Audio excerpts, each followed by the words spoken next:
रावण के पास सोने की लंका थी जो कि बहुत सुंदर और बेहद ही खूबसूरत थी।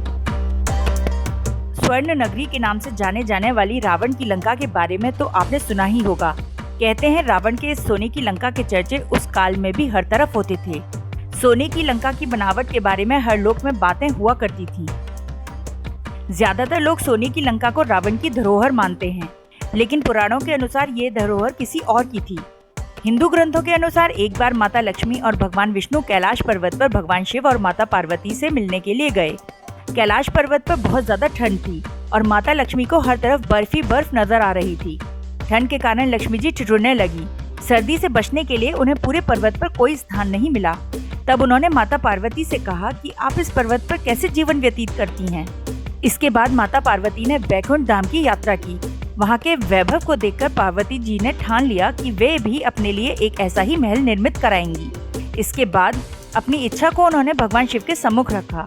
इसके बाद भगवान शिव ने विश्वकर्मा और कुबेर को बुलाकर समुद्र के बीच में सोने का महल बनवाया, जिसे सोने की लंका कहा गया। सोने की लंका रावण को कैसे मिली, इसके पीछे भी एक कथा है। हिंदू ग्रंथों के अनुसार एक बार रावण समुद्र के बीच में स्थित सोने की लंका के पास से गुजर रहा था। जब उसने वह लंका देखी तो वो उसकी तरफ बहुत आकर्षित हुआ और उसके मन में लालच आ गया। रावण ने ब्राह्मण का वेश धारण किया और शिवजी के पास पहुंच गया और शिवजी से दान में सोने की लंका मांग ली। रावण ब्राह्मण के वेश में था, फिर भी भगवान शिव ने रावण को पहचान लिया, लेकिन उसे निराश नहीं किया और उसकी इच्छा पूरी करते हुए शिवजी ने सोने की लंका रावण को दान में दे दी और इस तरह रावण को धोखे से सोने की लंका मिली। लेकिन रावण को दान में लंका देने की बात जब माता पार्वती को पता चली तो उन्हें बहुत क्रोध आया और क्रोध में ही उन्होंने रावण को ये छल करने के लिए श्राप दे दिया। उन्होंने कहा कि एक दिन ये सोने की लंका जलकर राख हो जाएगी, और वही हुआ। हनुमान जी ने सोने की लंका को जलाकर भस्म कर दिया।